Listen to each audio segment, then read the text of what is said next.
इस कहानी के लेखक है संतोष देशपांडे। दोस्तों, क्या किसी ने मरने के बाद कभी आपसे बात की है? अजीब लगता है ना। मेरे परिवार के साथ यही हुआ था। सीमेंट की ट्रक आने वाली है, ऐसा मालिक ने बताया। एक बड़ा अपार्टमेंट बनाने का काम चल रहा था। हमारा वहां काम था कढ़ाई पर गर्मा गर्म वड़ा पाव बनाना और मजदूरों को पकौड़ा वड़ा पाव बेचना। हमारा वो बिजनेस भी वही नई साइट पर शुरू किया गया था। बिल्डर ने हमें रहने के लिए नई जगह दी और कंस्ट्रक्शन साइट पर आने वाले सामान की देखभाल करना हमारा काम था। गांव के बाहरी इलाके में स्थित ये जगह थी। जगह काफी सुनसान थी। मजदूर सुबह आते थे और शाम को चले जाते थे। आने वाले माल पर नजर रखने के लिए हमें रात तक डटे रहना पड़ता था। कभी रेत, कभी सीमेंट तो कभी सरिया आती थी। हमारे परिवार में 6 लोग थे। मैं यानी विशाल, मेरे पिता नामदेव, माँ सक्कू, मेरी पत्नी रानी, मेरी छोटी बहन तन्नू और छोटा भाई राजा उस जगह पर रह रहे थे। हमें वहां आकर 2-3 दिन हुए थे।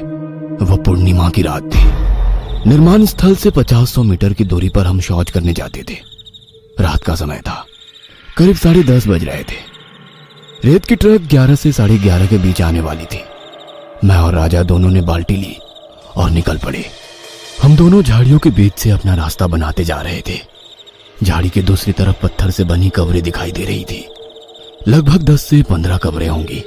दादा, ये शमशान है क्या? क्या इसका निर्माण पुराने ढंग है? दादा, क्या हम शमशान में रह रहे हैं? नहीं राजा, हम शमशान में नहीं रहते। शमशान दूर है, देखो यहाँ से 100 फीट की दूरी पर है। हम धीरे धीरे आगे बढ़ रहे थे कि तभी हमें एहसास हुआ कि कोई बातें कर रहा था। हमने वहां देखा पर कोई दिखाई नहीं दिया। तभी राजा ने मुझसे कहा, दादा, क्या हम थोड़ा और आगे जाकर देखें? उसी समय झाड़ियों में हलचल दिखाई दी। राजा और मैं दोनों उस हलचल की ओर बढ़ने लगे। बड़े ध्यान से सुनने के बाद आवाज सुनाई देने लगी। 2 लोग बातें कर रहे थे। विजू के घर गया था, बाहर से देखा, बहू घर अच्छे से संभालती है। मैंने आपसे कहा था ना। वासंती सही मायने में एक अच्छी लड़की है जो हमारे बाद घर की देखभाल करती है। प्रभा अभी भी नहीं बदली, वो अभी भी बुरी चीजों की लत में है। मालती एक ऐसी लड़की है जो अपने गांव का और परिवार का सम्मान बढ़ाती है। मैं जानती थी, इसलिए मैंने खेत उसके नाम पर कर दिया। 2 लोग बात कर रहे थे। वे पति पत्नी थे। पत्नी अपने पति को बहू के बारे में बता रही थी और उसका नाम गांवकर था। हमने अनुमान लगाया पर हमें अभी भी कोई दिखाई नहीं दे रहा था, लेकिन उनकी बातचीत साफ साफ सुनाई दे रही थी। कुछ दूर चलने के बाद हम दोनों एक चट्टान पर बैठ गए। बातचीत बहुत रोचक हो रही थी। राजा ने कहा, शमशान जैसी जगह में बूढ़े पति पत्नी इतनी देर रात में इस घने अंधेरे में क्यों आए हैं? उसी समय मेरे मन में एक विचार आया। हम उन लोगों को देख नहीं सकते लेकिन उन्हें सुन सकते हैं। क्या ये असली लोग हैं या फिर कुछ और शक्ति है? वहीं दूसरी ओर झाड़ी में 2 व्यक्ति एक डंडे पर बैठे दिखाई दे रहे थे। राजा और मैंने दोनों ने पीछे मुड़कर देखा और वो गायब हो गए। हम दोनों उस जगह पर पहुंचे। वहां आसपास 2 कब्रें थी। मैंने टॉर्च की रोशनी में देखा, उस कब्र पर कुछ कुरेदा हुआ था।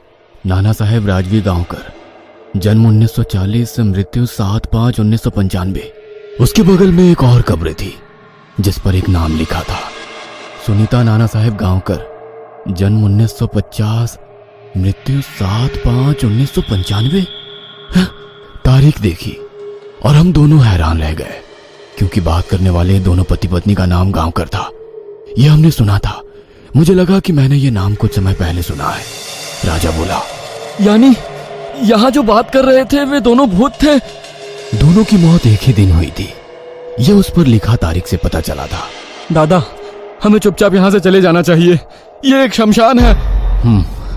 हमें अभी यहाँ से निकल जाना चाहिए। और हम दोनों वहां से वापस अपने घर की ओर चल दिए। काफी देर तक चलने के बाद हमें लगा कि दूरी बीत रही थी, लेकिन एक निश्चित दूरी के बाद कब्रें दिखाई दे रही थी। मैंने पीछे मुड़कर देखा, लेकिन अब नजारा डरावना था। एक बूढ़ी औरत और एक बूढ़ा दोनों कब्र पर बैठे दिखाई देने लगे। मैंने राजा से कहा, जल्दी करो, पीछे 2 लोग हैं, हम शायद छलावा में फंस गए हैं। राजा और मैं दोनों घास के रास्ते अपने घर की ओर अपना रास्ता बनाकर निकल रहे थे।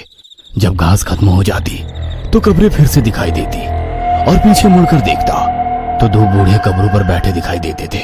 1 घंटे तक ये खेल चलता रहा। अंत में हम दोनों थक गए और एक पेड़ के पीछे छिप गए। वहीं हमने बाकी 2-3 कब्रों को थोड़ा हिलते हुए देखा। वो भी बोल रही थी। अगर आपने माँ और पिताजी की बात सुनी होती तो ऐसा नहीं होता। माँ और पिताजी की वजह से ही हमारी जान गई है, ये भूल मत मालती। इस बातचीत को सुनने के बाद मुझे एहसास हुआ कि ये इस गांवकर परिवार का बेटा और बहू है, लेकिन कब्र की बात करना मन को रास नहीं आई।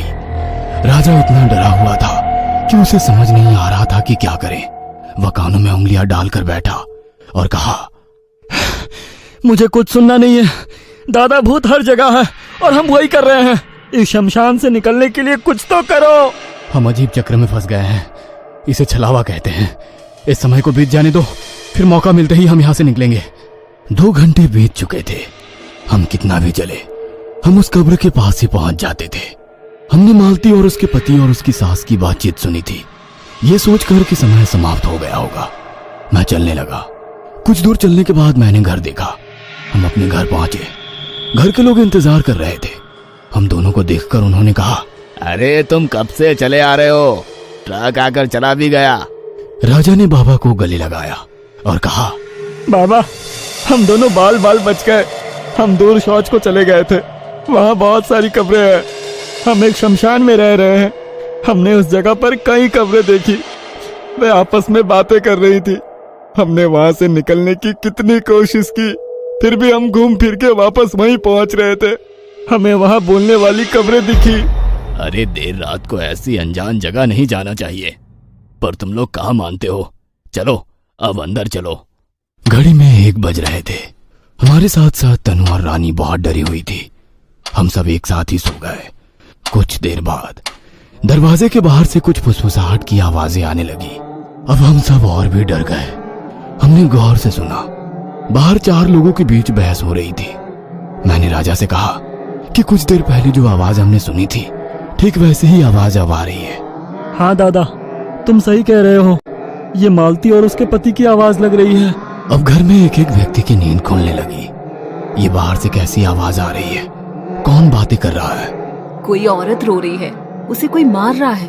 मेरी छोटी बहन तनु उसी मौके पर खड़ी हो गई। उसने कहा, मुझे बहुत डर लग रहा है, कुछ करो। अब घर के सारे लोग जाग गए और दरवाजे के बाहर कौन है ये देखने आगे बढ़े।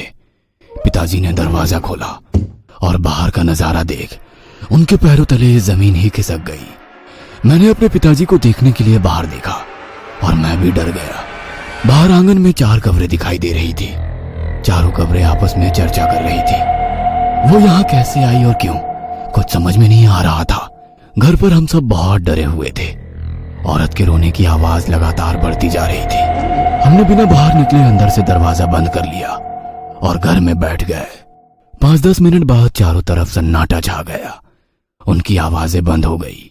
हमने सोचा कि शायद ये समय समाप्त हो गया था और बाहरी वातावरण ठीक हो गया। मेरे पिताजी ने कहा, बेटा, एक समय होता है जिसमें ऐसे अजीब अजीब चीजें हम देखते हैं, सुनते हैं, महसूस करते हैं। फिर राजा ने कहा, पिताजी, हम शमशान में रह रहे हैं। मुझे लगता है कि ये पूरी जमीन उस गांवकर परिवार की है। दादा, उस वीरान जगह जहां हम शौच कर रहे थे, वहां चारों लोग जमीन और मकान की बात कर रहे थे। हाँ, आप सही कह रहे हैं। हमने यहाँ रहकर बहुत बड़ी गलती की है। हमें यहाँ से जाना होगा। मुझे लगता है कि बिल्डर द्वारा दी गई ये जगह एक शमशान होगी और ये बिल्डिंग इस परिवार की जमीन पर बनी है, इसीलिए वे यहाँ आए होंगे। आधे घंटे के बाद हमने बाहर देखा और जो दृश्य हमने देखा वो बहुत ही भयानक था। नाना साहेब गांवकर नाम के एक बूढ़े ने कहा, तुम बाहर आओ। वही उनकी पत्नी ने भी कहा कि सब बाहर आओ, हमें हमारे घर जाने में कितनी देर हो रही है। लेकिन अब मुझे इसका सही मतलब समझ नहीं आ रहा था। मेरी माँ, पिता, बहन और भाई राजा, वे चारों एक के बाद एक उस घर से बाहर निकले। हम सामने 4 कब्रें देख सकते थे जिन पर वे भयानक आत्माएं बैठी थी और हमें बाहर आने के लिए कह रही थी। मुझे समझ नहीं आया कि ऐसा क्या हो रहा है। उस समय उस बूढ़े का हाथ मेरे पिता की ओर आया। वह कब्र पर बैठा था और मेरे पिता की गर्दन को पकड़ रहा था और इससे पहले कि मैं कुछ जानता, उसने उन्हें खींच लिया और कब्र के पत्थर पर उनका सिर पटक कर उन्हें मार दिया। उसी तरह मेरी माँ को भी उस बुढ़िया ने घसीटकर कब्र के पत्थर पर सिर पटक कर मार दिया। मेरे भाई राजा और मेरी बहन तन्नू दोनों को भी वे मालती और उसके पति ने इसी तरह मार डाला। हम दोनों पति पत्नी बाहर नहीं गए, मैं वहीं खड़ा था। मेरे घर वालों के शरीर में प्रवेश करके वे आत्माएं घर से दूर चलने लगी। शायद वो अपने घर की ओर जा रहे थे। उनके बाद वो कब्र भी आंगन से गायब हो गई। मेरे परिवार के चारों सदस्य उस भयानक हादसे में मारे गए थे और मैं कुछ नहीं कर सका। मैं और रानी दोनों रोने लगे। हम सिर्फ इसलिए बच गए क्योंकि हम बाहर नहीं गए थे। उन्होंने हमारे परिवार को इस तरह से क्यों मारा? हमने उनका क्या बिगाड़ा था? हम दोनों पति पत्नी रोते बिलखते घर में बैठे थे। दिन निकलने के बाद हमने बाहर जाकर देखा तो ना तो कब्रें थी और ना हमारे घर के लोग। मुझे समझ नहीं आ रहा था कि अब हम क्या करें। मैं अपने घर के लोगों को रात में अपनी आंखों के सामने मरा हुआ देखा था। अगर वो घटना सच थी तो उनके शव कहाँ थे? गांवकर परिवार ने उनकी लाशों पर कब्जा किया था तो वे कहाँ गए? हम दोनों पति पत्नी सदमे में बैठे थे। इस जगह को छोड़ने का फैसला करते हुए हम अपने गांव की ओर चल पड़े। जाते समय मन में विचार आया, क्या हमें अपने माता पिता की तलाश नहीं करनी चाहिए? हम दोनों पति पत्नी अपने माता पिता के पास आए थे क्योंकि शहर में कोई काम नहीं था। माँ बाप छोटे भाई बहनों के साथ एक साथ रहने आए थे। अब उनके बिना कैसे जिए हम? उसी समय वहां पर बिल्डर की गाड़ी आ गई। मैंने बिल्डर को रात में घटी सारी घटना के बारे में बताया। उसने मेरी तरफ देखा और कहा, अरे ऐसा कुछ नहीं होता, सब तुम्हारा भ्रम है, तुम थाने में शिकायत दर्ज कर लो। मैं रो रो कर उसे सारी कहानी बताने लगा पर उसे मेरी किसी भी बात पर विश्वास नहीं था। उसी समय कंस्ट्रक्शन करने वाला मिस्त्री आया। उसका नाम परसू था। उसने कहा, हर पूर्णिमा की रात में यहाँ कुछ ना कुछ होता है। विशाल, मैं आपको एक बूढ़ी औरत के पास ले चलता हूँ, वो आपको इसके बारे में सब बताएगी। मैं मेरी पत्नी और मिस्त्री के साथ बुढ़िया के पास जाने के लिए निकल पड़ा। बड़े से नीम के पेड़ के नीचे एक कुटिया थी। उस कुटिया के बाहर एक बूढ़ी औरत नजर आई। परसू और मैं दोनों जाकर बुढ़िया को प्रणाम किए। बुढ़िया ने मेरे चेहरे की ओर देखा और कहा, तुम बच गए बेटा, तुम्हारा समय नहीं आया था अभी। तुम्हारे माँ बाप के कर्मों की सजा पूरे परिवार को भुगतनी पड़ी। मुझे समझ में नहीं आया कि बुढ़िया ऐसा क्यों बोल रही थी। मैंने बुढ़िया से पूछा कि वास्तव में तुम्हारा मतलब क्या है? बुढ़िया कहने लगी, तुम्हारा बाप नामदेव और तुम्हारी माँ सखूबाई वो एक साहूकार के यहाँ काम करते थे। साहूकार के घर में बार बार वाद विवाद होते रहते थे। तुम्हारे माँ बाप उनके झगड़े सुनते रहते थे। घर में 2 बहुएं थी और 2 बूढ़े पति पत्नी, ऐसे कुछ 6 लोग रहते थे। एक लड़का और उसकी पत्नी खेत बेचकर शहर जाके इस पुराने घर को तोड़कर बड़ी बिल्डिंग बांधकर इसे भाड़े पर देने का सोच रहे थे, पर दूसरा लड़का और उसकी पत्नी यहीं रहना चाहते थे। एक दिन तुम्हारे माँ बाप ने पैसे के लालच में आकर उनके खाने में जहर मिलाया और पूरे परिवार को मौत की नींद सुला दिया और पूरे परिवार ने आत्महत्या की ऐसी झूठी खबर पूरे गांव में फैला दी। तुम्हारे बाप ने साहूकार नाना साहेब गांवकर का सारा पैसा, गहने, सोना, चांदी सब अपने घर में छुपाया। तुम्हारे भाई बहन को सब पता था, उन्होंने भी उसका पैसे का उपभोग किया। पुलिस और गांव वालों के नजर में ना आए इसलिए तुम्हारे घर वाले गरीब जैसे रहते थे, मजदूरी करते थे। तुम शहर में रहते थे इसलिए तुम्हें यहाँ की कोई भी बात नहीं पता थी। शादी के बाद तुम यहाँ अपनी पत्नी के साथ आए। जिन प्रेत आत्माओं ने तुम्हारे घर वालों को मारा उन्हें तुम कौन हो ये सब नहीं पता था, इसलिए तुम बच गए। गांवकर परिवार के मौत के बाद उनकी कब्रें इसी गांव के बाहर इसी जग में बनाई गई और जैसे तैसे तुम्हारे परिवार को इसी बांध काम की साइट पर काम मिला और वो घटना भी तुम्हारे माता पिता ने पूर्णिमा के रात ही की थी। इसीलिए इसी रात को तुम्हारे परिवार से उस परिवार के लोगों ने मारकर बदला ले लिया। पैसा, धन, संपत्ति का लालच इतना बुरा है कि आदमी को किसी भी स्तर पर ले जाता है, पर नियति अपना हिसाब करके रहती है। ये कहानी आपको अच्छी लगी हो तो हमें सब्सक्राइब करें, हमारा इंस्टाग्राम और फेसबुक पेज जरूर फॉलो करें। और हाँ दोस्तों, सब्सक्राइब करना भूलना मत।